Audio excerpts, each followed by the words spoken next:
একদল মাঠে যাই আন্দোলন করে, কর্মসূচি দেয়, মায়ের খায়, গুলি খায়, এরপরে দাবি বাস্তবায়ন করে, দাবি আদায় করে। আর আরেক দল ঘরে বসে থাইকা ইঁদুরের গর্তে লুকাইয়া এরপরে ক্রেডিট নেয়। এই ক্রেডিট নেওয়ার দলটার নাম হইল বিএমপি। তারা ক্রেডিট নিতে ভালো পারে। যখন হাসনাত আব্দুল্লাহ ফেসবুকে স্ট্যাটাস দিয়া শাহবাগে আন্দোলন করে, তখন আমাদের রাকিব ভাই পতেঙ্গা সমুদ্র সৈকতে ভ্রমণ করে এবং সেই ছবি আপলোড দিয়ে বলে রাতের পতেঙ্গা সমুদ্র সৈকত।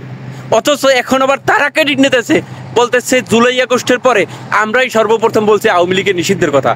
অথচ তাদের দলের নেতারা এতদিন বললে আসছে যে কোনো রাজনৈতিক দলকে নিষিদ্ধ করার আমরা কে? রাজনৈতিক দলকে কেন নিষিদ্ধ করব? আজকে আওয়ামী লীগকে নিষিদ্ধ করবে, কালকে তো আমাদেরও নিষিদ্ধ করতে পারে। আসলে তারা আওয়ামী লীগের সাথে থাকতে চায়।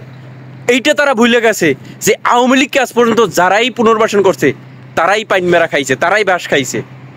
আওয়ামী লীগকে পুনর্বাসন সর্বপ্রথম করছিল মেজর জিয়া করছিল, এবং তার জীবন দিয়া সেই ভুলের মাসুল চুকাইতে হয়েছে, এটা ভুলে যাবেন না। এবং আওয়ামী লীগকে তারপর পুনর্বাসন করছিল জামাতের অস্তিত্ব বিলীন হয়ে যাওয়ার পথে ছিল। জামাতের বড় বড় নেতাদের ফাঁসির রশি গলায় পড়তে হয়েছে। আওয়ামী লীগকে পুনর্বাসন করছিল জাতীয় পার্টির অস্তিত্ব এখন নাই, পিজ্জার মতো খণ্ড খণ্ড হয়ে গেছে। এইটা মাথায় রেখে কথা বললাম।